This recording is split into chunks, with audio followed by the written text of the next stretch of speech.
Today we will learn about 1000. 10 hundreds e thousand. Today we will learn about 1000. 10 hundreds e thousand. 100 tens also make 1000. Yay! आता सांगा किती आहे? बघा इथं unit 100 बरोबर प्लेस त्याचं लक्षात ठेवायचं. 300 मध्ये 1 प्लस केलं किती होईल?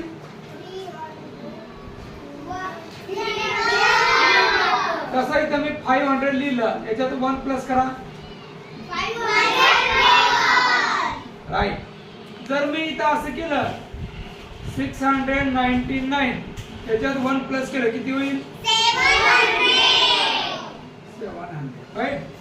मग मी इथं केलं 999 याच्यात जर 1 प्लस केलं तर किती होईल?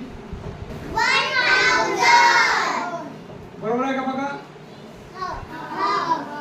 1000 होते का आपण पाहू. बघा याच्यामध्ये आपण असं हे असं उभं प्लस करू.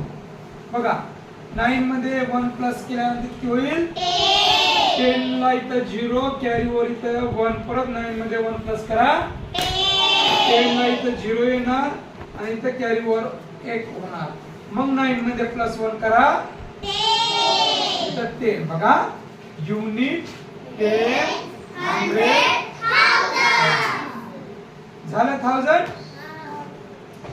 अशा प्रकारे आपल्याला 1000 ही संख्या लिहायची आहे. किती घरामध्ये लिहिणार? 4 डिजिट आहे. किती डिजिट आहे? 4 डिजिट. हे 1000 तुम्हाला वेगवेगळ्या प्रकारात दाखवायचं. चल इकडे दानिशा बघू करायचं का? वेगवेगळ्या प्रकारात दाखवायचं. तर सांग एखादं उदाहरण. 1000 करण्यासाठी आपण काय काय घ्यावं लागेल? 500 plus 500. म्हणजे हिने काय केलं बघा 500 प्लस 500 हे काय आहे?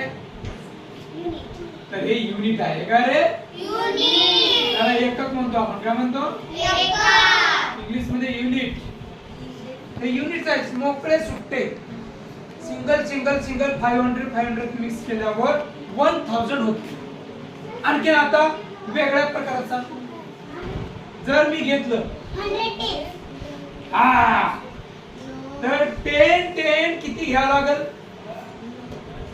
10 अशी किती घ्यावं लागेल? 100 किती घ्यावं लागेल? 100. बघा 100 टेन्स बरोबर सांगितलं ना. लक्षात द्या. 10 किती घ्यावं लागेल? 100. तेव्हा होईल 1000. तसा 100 किती घ्यावं लागेल? 10. राईट. तर 100 किती घ्यावं लागेल? बघा इथं लिहायचं 10 आणि इथं लिहायचं 100. पाहून घ्या. म्हणजे 110 झाले की 1000 होते.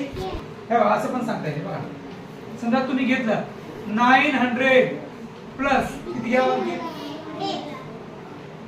10 किती? 10 टेन्स मिळून होणार. बघा हे झाले 900 आणि हे झाले 100. याचे प्लस केलं तर किती होईल? 1000. तर हे आपण बनवलेले काय रे?